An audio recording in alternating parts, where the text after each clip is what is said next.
महाराष्ट्राचे शिल्पकार आणि माजी मुख्यमंत्री कैलासवासी यशवंतराव चव्हाण यांची पणती वयाच्या 11व्या वर्षी लेखिका म्हणून साहित्य विश्वात पदार्पण करत आहे। कोण आहे ही मुलगी आणि कशा पद्धतीने तिने ही कादंबरी लिहिली जाणून घेऊया।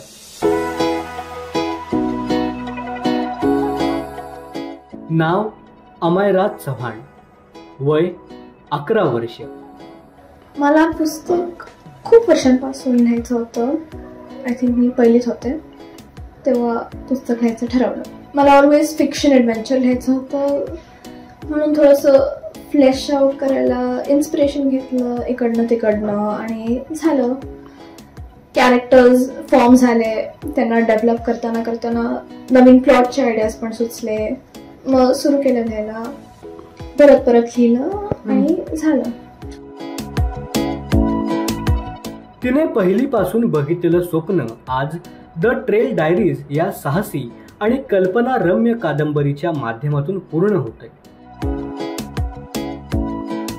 पण तिला आम्ही प्रोत्साहन कायमच देत आलो आणि याच्या पुढेही देणार आहोत की तू लिही, तुला जे लिहायचं व्यक्त व्हायचं तू व्यक्त हो।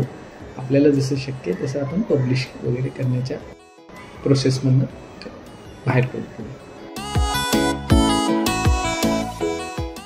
अमायरा ही बालवयातच लेखिका झाल्याने तिच्या कादंबरीतून नव्या पिढीच्या विचारांचे, स्वप्नांचे आणि कल्पनाशक्तीचे प्रतिबिंब आपल्याला पाहायला मिळणार आहे।